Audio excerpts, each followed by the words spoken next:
Good morning and welcome to another episode of A Cup of Coffee with Bill. Excited to bring back the first repeat guest for the show, Jon Niemuth of AECOM. And we're here to talk about some of the things we didn't get to in our last episode. John, welcome back. Hey, it's good to be first at something. So this is one of the things I can say I'm first at. So that's good. Thank you for having me again. A career highlight that we can put down on the portfolios. On my resume, I'm going after this. I'm immediately opening and editing my resume. Well, I'm honored. So our last episode, we had a big conversation planned, and then we got into a great philosophical conversation about human nature and personal responsibility. But we left a couple of things on the discussion sheet that I wanted to get to, and I think it's maybe a little better that we waited because there have been some recent developments and teams implementing new technologies into their arenas as some of the leagues are starting to let fans back in. So let's just jump right into it. Uh, Big story out of the NBA at the beginning of this month was the Miami Heat allowing fans back into the arena, a very small portion, and I don't have the attendance numbers with me, but they were utilizing COVID sniffing dogs. And the way it worked for people at home who didn't read this story or need a refreshers, they had everybody show up a couple hours before the game, line up socially distant with their party outside. And the same way a bomb or a drug sniffing dog at the airport works, if it walked past you and it just kept going, you were fine. If it sat down next to you, you got a refund and you were escorted off the premises for safety reasons. Um, no data came out of the that I could find with the number of fans that were excluded, but by all accounts, we haven't seen any cases come out of Miami Heat games or any NBA games for that matter. The company they used was called Sniff, which it's Good great to name. begin with. Yeah, good name. If you're in the dog training, dog sensing business, you should, sniff his work. People know Yeah, what you do. but they're claiming a 92% accuracy rate when you compare that against the accuracy of PCR and other COVID tests. So, John, I know before the show you said that you didn't have a ton of feedback internally, but just curious on your thoughts with the work that you continue to do with facilities and leagues. What are your thoughts on utilizing dogs as a part of that new line of protection? A couple of things. A for creativity. Um, I think what it's really addressing is one of the I think is going to be the key issues as we do start to migrate back to some amount of regular live entertainment in a population where, by all projections, reasonable projections, you're going to have some people maybe vaccinated but still able to transmit, but they're personally safe, but they could still be transmitting. And then another sector of the population that for whatever reason hasn't been vaccinated yet, but maybe has a desire to want to participate in these live entertainments. And so how do you quickly, efficiently, economically, effectively slash accurately create a screening process? So this was something that we had discussed a lot. I want to say about this time last year, because this time last year we still didn't see the train that was coming to hit us. Hmm. But in the early days, a lot of people were like, well, how are we going to screen? What is that going to look like? We're going to take all this area up around venues to queue people, and you're going to have like these clean holding rooms where if somebody has a high temperature or whatever it is, we can isolate them. But I think it's another example, the dog sniffing thing. And like I say, I don't know if it works or doesn't work, but it's another way to say, how do we improve the efficiency of getting people into a venue? I mean, I think we all understand that waiting in line is one of those weird customer optics of, like, you're so excited to be there, and then you're waiting in line, and that waiting in line creates a negative perception of your event experience. I think we've all grown accustomed to, especially at really large events. When I say large events, say like NFL games, Mhm. maybe to a lesser degree Major League Baseball, because that population, in most instances is probably a third of an NFL game. But like a big NFL game, a big college football playoff game, a bowl game, a F1 race, a NASCAR race, where you're talking about 70, 80, 90, 100,000, there's going to be queues. There's going to be Right. security queues. You're just that body of people running through that space.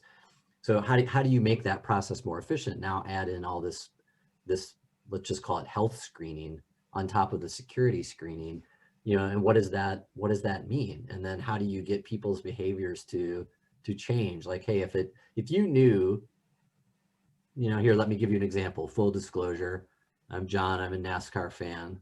Like back when I used to have season tickets and I would go to the race, we knew how long it would take us to walk from our tailgate, our car, to get through the gate to get to our seats. So when we knew where the green flag dropped and we backed up like an hour and we started the journey, and sometimes that was a 2-beer journey, and you knew how long it would take you to get there.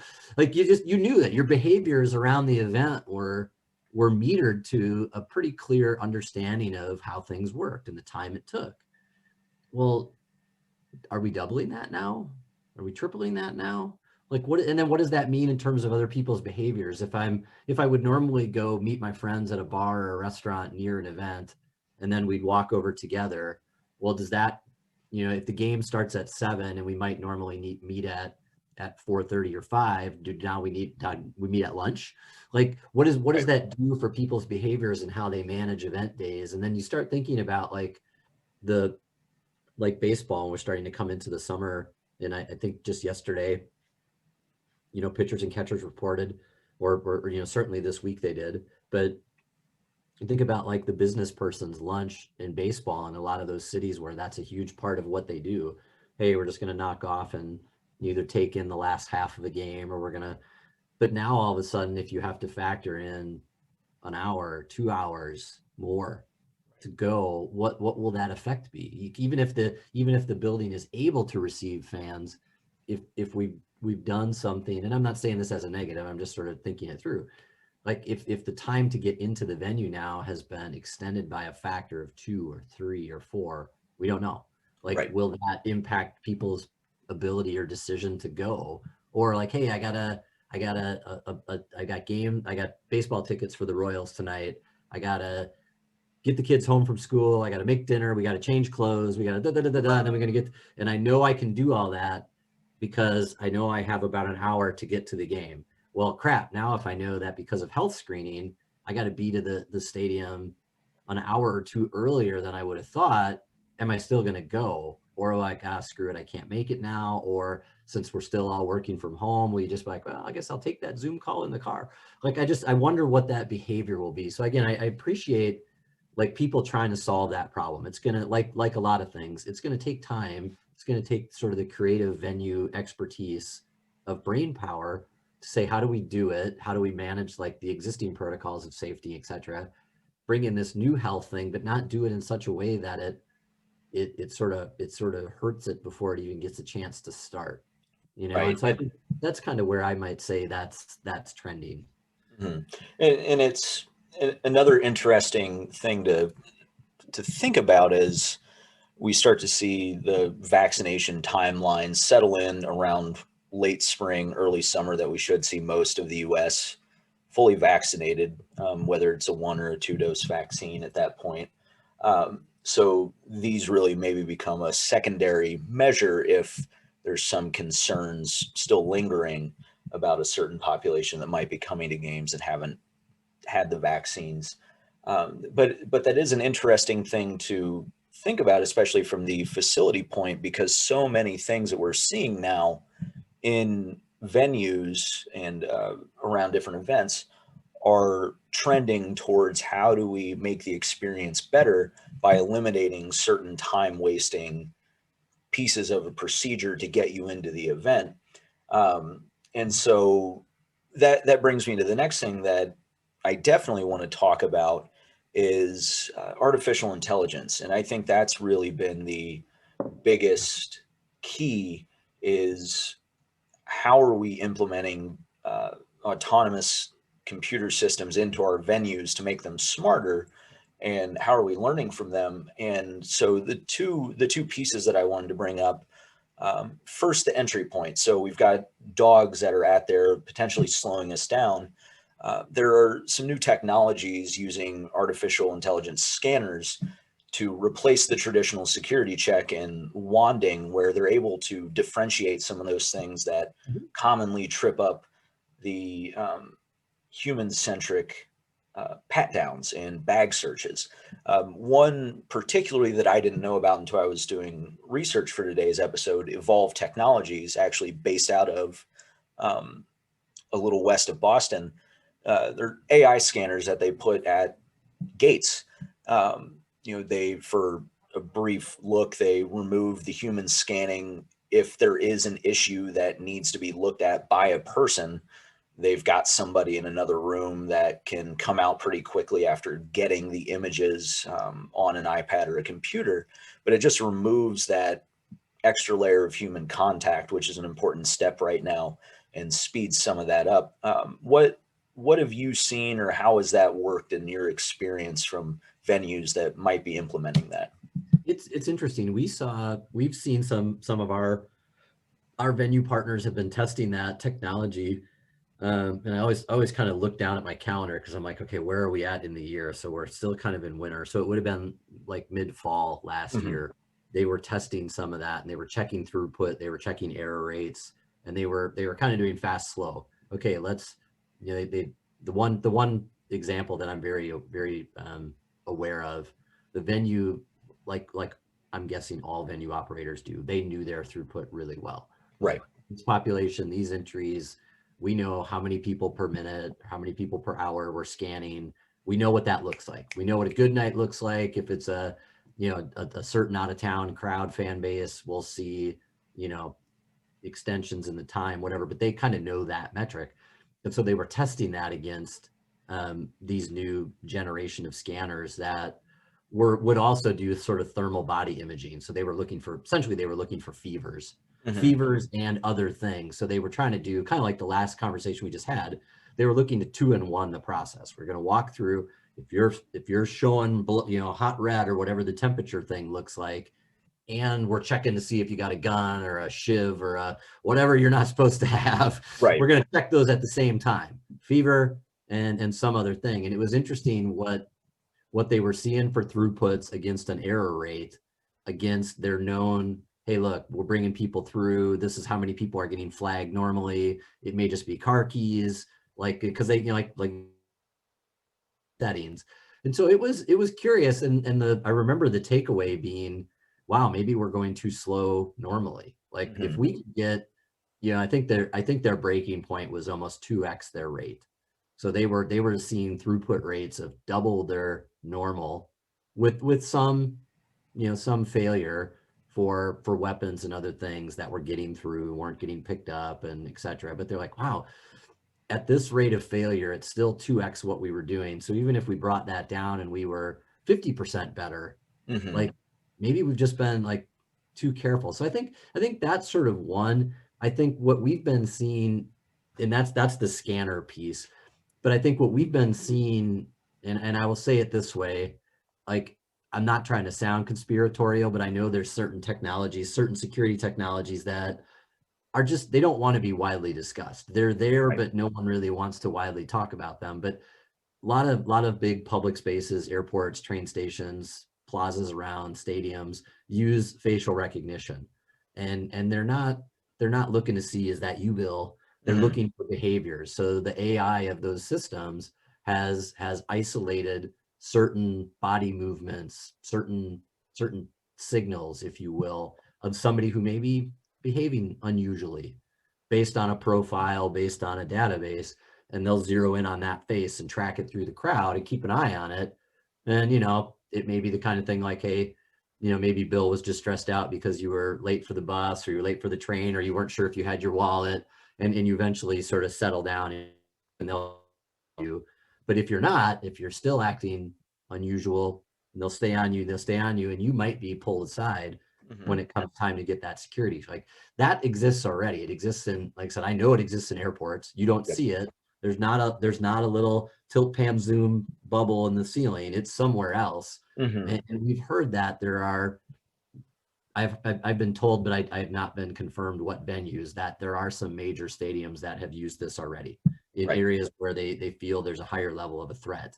And so I think same way, like those kind of technologies can be used to really inform, same thing, like thermal imaging, kind of like back to the dog sniffing. There are characteristics that we know the body will give off. And so then how do you use that to help scan? You know, I kind of made a joke. I think I made this joke with you. I know I've made it with others. It's kind of like the old movie Gattaca. You're going to start to have this vaccinated population and this unvaccinated population. And there was discussions about having a vaccine passport. Like you could only Hmm. get it if you were vaccinated, and you could see that thing being something that would start to be forged or sold, or like, okay, can I borrow Oh your yeah. vaccine passport? I need to go to this concert, or I want to go to this concert. So like you could see how that would create this whole sort of class of people. Hmm. Um, I don't know that that's ever going to go anywhere, but again, some of those early ideas for how do we create a restart protocol that people can have confidence in, and that gives us some sort of measure of clearance and protocol that doesn't require you to show up 3 hours early. But I think big picture, like you and I discussed a few months back, all of this is moving live entertainment at an accelerated pace to adopt some technologies that I don't want to say they should have done it earlier, but I'm going to say they should. Like, it's things that were good for their business. It just, they had a cost. And Hmm. prior to this, they couldn't justify the cost. But now it's the difference of, am I It's a open for business necessity. or am I closed? The Right. cost is easier to justify, Hmm. and when it was taking, skimming off your margins, it was harder to justify. So I think there's a lot of those kinds of things. Like I said, we've seen it. One of my, former clients, Sacramento Kings, used AI, forms of AI, with their fan engagement on parking and traffic, and lots of things to streamline the guest experience, thinking about where are all those pinch points that either stress the infrastructure networks, that stress the police and traffic control, that cause delays and thus crushes of people entering the building. Like, they were kind of looking at step by step and then saying, how can we drive more information and knowledge to our fans via the app to try and reduce those congestion points and make the journey more predictable, which then makes the flow of people to the venue more predictable, which improves the experience, makes it easier for them to manage safety and security, etc. So it's been going on. Hmm. Yeah, and I think with parking, it seems that that was the primary use of it for a lot of leagues and teams, at least in my experience. But now it seems, as we mentioned, this utilizing AI is almost just a normal line item in a budget now, because that's how we figure out the best way to arrange things, especially now when we've got limited capacity. Two companies I've had my eye on, just seeing them in LinkedIn and seeing them uh, in signing agreements, service agreements with different teams around the sports landscape. Wait Time and Armored Things, two different companies that have software that teams can plug into their venues. And uh, from a sponsorship perspective, I think it's fascinating because it gives you one thing I always wrestled with in my pro lacrosse days was, how did we value what the foot traffic was with our tentpole events for the league. And there's no real good way to do that without bringing in some expensive cell phone pinging service or information like that. But now we've got software that's literally looking, hey, we've got 50 people more in this section of the stadium that we don't normally have. Um, One, we need to spread them out, but two, there might be some opportunities to adjust some signage. What do you mind talking about what your experience has been with stadium AI Yeah. software, and how do you see that evolving how we run events from just a safety perspective? So a couple of things, and I've got a kind of an interesting, kind of like before, an interesting sort of maybe bigger issue that we as a consumer base may need to ponder. But yeah, I mean, I've as a customer, I've been involved, or I've used apps that have that very robust wait time feature. I mean, I Mhm. think one of the groups that does it the best is Disney. Disney's been doing it, quite honestly, better and for longer than a lot of the sports facilities. You walk into the park, it does the band Mhm. connects to the app, it tells you where you are, it gives you wait time, real time wait times for all these things that you want to do. You can sort it by food and beverage. Like the Disney experience is in maybe some ways what I'm guessing a lot of the sports teams have modeled it after. And I think everybody's kind of like, I'll say it this way, they're kind of over the, oh, there's a long wait time for the bathroom. Okay, that's cool. Now what else can you do? Right. Let me know that my favorite bratwurst stand is out, so I don't go to that one and I go to a different one in the stadium. Mhm. Like, give me that kind of data.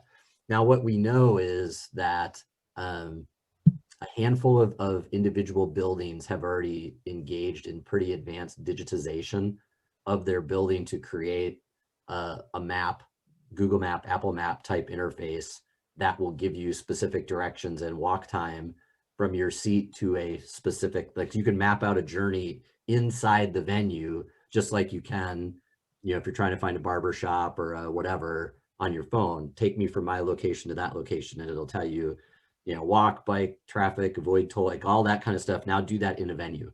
And then it'll give you the wait times for all that. So that's coming. We know that one of the leagues has signed a league-wide contract to develop that database of smart building maps that Mhm. each team can layer in. The the thing that's interesting about that is that's a customer experience that I think we all want. And I have a couple of clients that are talking like, hey, how are we going to take this to the next level? How are we going to create our fan app that just doesn't give us wait times? Like wait times is so 2019. Like we want to do wait times and this and this and this and this, and everything's going to be on the app and it's cashless. And like, how does that all go? Which then led me to a really interesting other podcast I had listened to maybe about a month or two ago with the inventor of Signal, the secure messaging app, and Mhm. just a real interesting way about how communications tracks data and the difference between Apple Maps and Google Maps and how they track data and not track data, but how that relates to the quality of the experience you have. So then when you bring that sort of back to, well, why do some people feel like Google Maps is better than Apple Maps? Because Google Maps tracks everything you do Right. and it refines that experience. So it's more of like you have a relationship with that interface, whereas Apple doesn't. And so Mhm. its ability to anticipate what you want to do is less because it's not storing as much about you from those interactions. Now bring that to a fan app and say, well, I want, like when I go to, like me, hey, I want to go to Lambeau Field. And every time I go to Lambeau Field, I want it to know that like I go to this bathroom, my seat's here, I get my beer here, I get my bratwurst there. Like how does that make that experience better for me as a fan? Well, to do that, I've got to opt in and let it know more about myself. And there's this, sort of growing the dialogue amongst us as a consumer about how much information are we allowing venues to have when we come in. And I think, again, you and I talked about things like tickets being scanned on your phone and all this different, like once you move everything to that sort of mobile environment, you are kind of opting in to Mhm. a much higher level of data transmission, data transparency with you as a consumer in that venue. And there is a little bit of a contract, a trust contract you're having with, hey, I'm giving this to you, you know, professional league bill because I'm a customer of yours. I'm a fan, I'm a customer, I support you, and I want you to have, provide me with a good experience. So there's this contract. And then I trust that you're just not going to screw up that data. You're not going to leak it. You're not going to have somebody hack into your servers. Right. Like it's like all of this stuff that happens. And so I think that's one of the interesting things as well, because maybe to bring it back to a conclusion, to even back to like the AI. Like I remember when we started seeing facial recognition for boarding passes and planes, like right when the end of 19, beginning of 20, Delta was rolling out facial recognition for boarding. So Mhm. you could opt into the program. They'd scan your face just like your phone does. And then you didn't need a boarding pass. You just walked up. If the gate had it, you looked at the thing. It said, that's Bill. He's on this flight. Get on. You didn't need anything. Right. And it was like wonderful. And then you started to say, well, okay, well, what else is this like? And there were people starting to say, well, what kind of privacy have you, like, I'm not here to get into that, but it does raise some kind of interesting questions about like how much improvement do we want in our experience, and what's the transaction we're really willing to have with our venues to have that really seamless experience. Because a lot of, like, say, a lot of those AI functionality, those wait times, like it's the bathroom thing is easy to do. You Hmm. know, it's like the red light, green lights that you see over the stalls. That's easy to do. But for it to really be a meaningful experience to you, you have to kind of opt into it a little bit more. There has to be this dialogue between you and the data, so it knows what you're wanting to do, where you're wanting to go, and then it can give you the information that says, hey, I want chicken. Well, here's where I'm at. Here are the 3 concession stands that sell chicken tenders in your area, and this is the one with the shortest wait time. Right. Like, and then it's going to store that you bought chicken tenders. You know, I mean, it's just like, I think it's fascinating, but I just, and I think that's where it's going. I mean, I think that's probably where we're going to go, because that also leads us into all kinds of fascinating discussions about how do we diversify our revenue streams through data. Like it's all that sort of good and bad dialogue that we're having in society now about, about data as a currency. But it's also, I think, one of the things that helps leagues and teams and venues and universities and things with this sort of revenue issue. It's like, how do we get beyond, like selling a sign or selling an advertisement or a sponsorship, and like how do we sort of diversify that revenue stream in a way that's in some ways more predictable but less susceptible to issues like the one we're in right now. Exactly. And you bring up a good point about how much are we willing to give up of ourselves for an optimized experience when we go to a concert or a game. Um, I'm still going back to the sponsorship side of looking at how much easier it is to have conversations with people when you factor in the apps, but also just the baseline AI programming that tells you that you've got crowds here as they're being used now. It's to try to disperse groups of people where you shouldn't have groups of people. But then being able to tell, pairing that with also somebody ordered from this concession stand, oh, by the way, they fit this age demo that this company told us they prefer, and we seem to get more people from this group for whatever reason in this part of the arena. Let's start shifting some of these assets to this corner and shift something over in its place.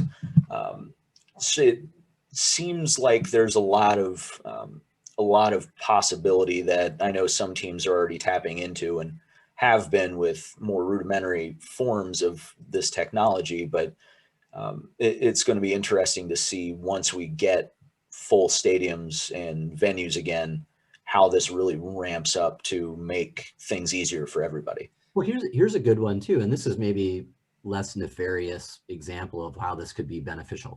Um, like we've definitely we have, and there are a few firms around the world that have this. We have this ability to do avatar type based pedestrian modeling.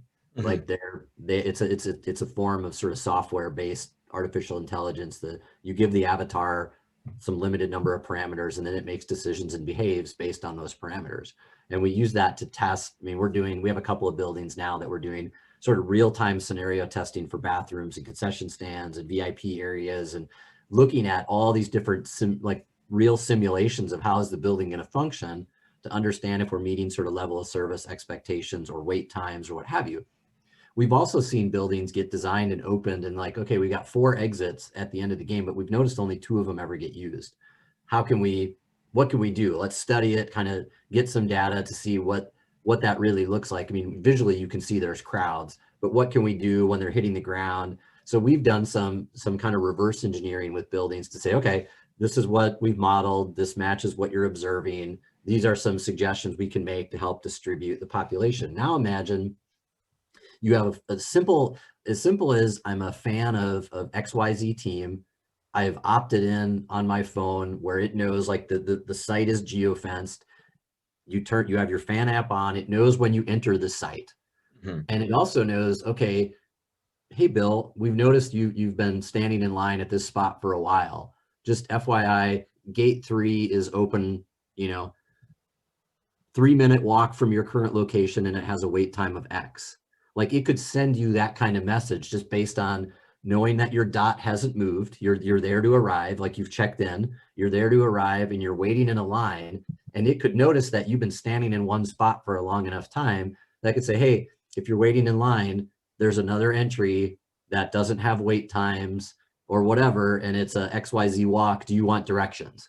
Like, it could be communicating with you that way, as opposed to what we normally see, which is a couple of really, really tough ushers. Hey, doors are open around the corner. Like, they're yelling, they got a bullhorn, nobody's listening to them. Like, we've all experienced that, where they're trying to move the crowd to the other entries that are not as visible or not as typically used, but there's no wait time, and people just sit there and wait in that long line and be upset, as opposed to walking around to a door they don't normally use to not wait in line. So you can see how that kind of form of artificial intelligence and just sort of just call it technology could help the experience and be more of a two-way dialogue versus just hey, that bathroom over there has a wait time of X, go figure it out.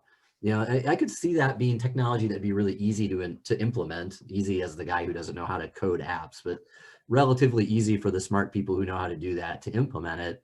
And that could be like, I would be okay with that. I'd want to know that, because we're all creatures of habits. And even like back to the parking issue, the reason, sort of utilizing fan apps to streamline the parking is everybody has their way that they go. Like, when I go to the Chiefs or Royals, there's a back road that I always take. It's the only way I go. I don't even really know any other way to go to the stadium. Like, I've tried one other way, and I waited in line for an hour on the highway. So I'm never going that way. But there might be 7 other ways that I don't know that are efficient, might be a little bit different routing, might get me closer to where I want to go. Like, wouldn't that be interesting? It's like, okay, I'm going to leave. I'm on my fan app. Hey, your seat is I noticed you're sitting in the right field bleachers today. Based on traffic, if you leave your house this time, this is the route that will park you closest to that and have the closest route into your seat. Like, that's something I think I would like to have access to. I'd like that versus taking the route that I normally take, which takes me as far away from the stadium as possible. And then I'm still walking to the right field bleachers. It's like, I could see people and fans and teams, like, there's benefit to that. Exactly. So do you think, sometimes I enjoy that interaction with the usher, the stadium, the game day staff.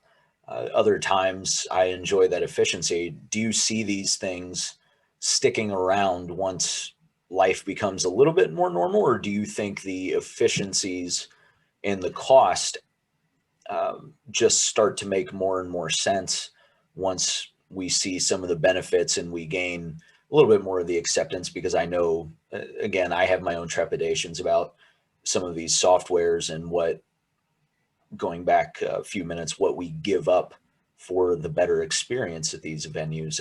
But are these going to stick around in 22, 23? I don't know, but here's what I might say that's, worth pondering. As buildings open up, I think there's going to be a big sort of cost and revenue pressure, maybe more than normal. Not like any of these buildings weren't under immense sort of cost and revenue pressures before. But then you start looking at where along that journey could I be more efficient? Look, business, labor, cut your labor out. Is there a way to eliminate or cut down the number of ushers you have, ticket scanners? Like, again, go to airports with the check-in kiosks. Like, now you might see 1 or 2 customer service people at an airport check-in, whereas before there were dozens of them, because it's either on your phone or it's a kiosk. Like, they've sort of eliminated a lot of I don't want to say necessary, but they've eliminated a lot of that human interaction that was required, and they've streamlined it. So now, like, think about that. We know Amazon and others are getting really big into this grab and go contactless technology, where you don't even need a concession stand worker. You just have a thing. And, where you might have had a concession stand that had people in the back cooking, you had people repping and runners, and then you had people working the POS. So you think about the number of bodies in a concession stand. Well, now you might just need one person monitoring it, kind of like you see at the Home Depot or the places that have the self-checkout. Right. You don't need a bunch of register attendants anymore. You just need one person for when that that special item needs clearance or something. So you look at how some of those technologies might help these buildings to improve their efficiency, i.e. cut their costs, improve their margins, and then is that technology creating a better fan experience? And I don't know. I mean, like I said, I've seen the grab and go installed. It's been sort of demoed in a couple of buildings for, going back as far as 2019. But I think you're seeing more and more people not only just going to grab and go, which is a much more streamlined interaction, but now looking at this Amazon Go technology, which completely removes the provider at all. It's complete, like it's all just there. You're swiping a card, it recognizes your face, like it's tracking you, and you just walk out and it charges your credit card. Like you think about what does that do to the streamlining, the frictionless experience, but then also there's a lot of labor that you don't have to worry about there anymore. Right. But again, I'm not judging it one way or the other, because a lot of that labor is like volunteer groups that use that to raise money. So there's a lot of community sort of benefits that most buildings use that labor to service. But that's anytime people are interacting with each other in a customer service world, you better hope the customer service person understands that they're in the customer service business. Right. And a lot of times that's not the case. So, I mean, I think that's, it's interesting to think about. Like I said, I could see some real benefits to that. We're able to sort of, a la carte our experience, but then like when it breaks, what happens? Yeah, I don't know. I mean, I think just, and I had another thought that I wanted to get out to you. I was thinking this was a thought of the ride yesterday morning. I was freezing my fingers off on my morning sub-zero bike ride. Was the one thing that I think this whole thing is teaching us, whether it's technology enhancements or AI or whatever, I think it's teaching us, I should say it that way, I don't know. Like there was this trend about like, where is live entertainment going? We've always heard the flat screen on the wall. I think we've sort of debunked the flat screen myth, but there was always still this, attendance numbers were going down and people were trying to, I suspect that this has proven to us as consumers that regardless of what our behaviors are, we still crave the live experience. Mm-hmm. Like now that it's been completely taken away from us and we don't have a choice anymore, we truly don't have a choice. It's gone. You can't have it. Your only option is streaming or on TV. You can't even go to a bar. Like all the options have been taken away from you. And now you're like, all I want to do is go to a baseball game. I want to go to a football game. I want to go to a hockey game. I want to go to a car race. Like I want to be in that moment and in that experience. And I think I'm hoping for the venue operators, this is going to help them. This is going to be like, hey, all the folks who are kind of on the fence about, do I really need to go to this concert or this game, are going to be like, yeah, I want to go. Oh yeah. I think we're probably going to see and again, prior to March of last year, you were already seeing a trend that last year was going to be like a great concert year, a lot of artists on the road. There was a lot of acts. I feel like, the roaring 20s of the live entertainment industry is coming because there's so much pent up. Like look, I'm still waiting for the Top Gun sequel to come out. Like this pandemic has hurt me in ways that you don't even understand. I have had to wait for my Tom Cruise sequel, and it's not getting any easier the longer this thing goes on. No, that's been on my list too. That's one I've been looking forward to. Hopefully in theaters. That's one of the things I've been missing the most is I can only watch the trailer so many times. It's not doing it anymore. No, and it's funny, it's good timing that you brought that up. I listen to Conan O'Brien's podcast every week, and he just had Dave Grohl of Foo Fighters on, and he was talking about this being one of the longest periods he's had not performing in front of crowds since probably the time between Kurt Cobain's death and Nirvana breaking up and when he started doing some side acts before he put Foo Fighters together. So I think everybody is ready for that period, from the artists, venues, agents, fans. Trust me, I don't know how much I'm going to be home when they start letting me back into events. My calendar is going to be booked solid. But it will be interesting to look at how all of these are working in concert together when we do have full capacity again. that's going to be the pandemic shadow. Like I know I was reading something that said there was no big pandemic baby boom. Like there just wasn't. Mhm. Everybody was expecting, 9 months, 10 months in, we were going to see this whole big sort of birth of babies. And they said that didn't really materialize. But I think we've all, whether it's been, good or bad sort of personal, economic situations, I think everybody's kind of enjoyed being home and going back to something is going to be like ripping a band-aid, like, because like you said, there's going to be work to do, there's going to be events to put on, there's going to be things us as consumers are going to want to go see, and it's going to be like from 0 to 100 miles an hour. It's going to be like you're strapping into a Tesla and it's just going boom, because once it can go, it's going to go. People are not going to wait. They're not going to ramp this up slowly. It's going to go like 0 to 100 because it just, I think there are some folks who just can't wait anymore. Like literally their businesses can't wait anymore. They've got to get back. Right. And I think once the light goes from red to yellow, even, it's going to be like, go, it's going to turn green any second now. I know it. Just go. As it should be. Yeah. So I won't ask you all of the questions, but are we still working, reading through a certification guide, or how's that process going? It is. Yeah, I am. I actually just confirmed my test. Like I'm confirming I take it in 2 weeks. So finally, like everything it took that long for all the hamsters in the background to do their job. But yeah, I finally have a number and I can go do it. So I'm on the downward trajectory of my study guides and online testing. Thank goodness. It's been since October. So yeah, late September. So since October, I've been doing that, Wow. and I'm ready to be done with it. I'm ready to pass, and I'm ready to be done with it. So I bet. Good for you. I mean, now, like we said last time, now is as good a time as any to try and knock some of that stuff out while we've got a little extra time on our hands. yeah, absolutely. But John, thanks as always. I think that was a great discussion and some interesting stuff. I know we will definitely have more things to talk about, but I think the timing was perfect on that as we start to see a I little agree. bit of light at the end of the tunnel and getting folks back in the stadiums. So I appreciate you coming back. And I was happy to bring some COVID here to the podcast this time. I didn't really do that last time, but I've definitely gone full Kramer this morning. So I appreciate that too. That's good. It's a good look for me. No, that's all right. We want the personality. We want to see what it is, who the man behind the curtain is. So, Don't say that too loud. John, you're the best. I appreciate it. Yeah, thanks, Bill. This was great.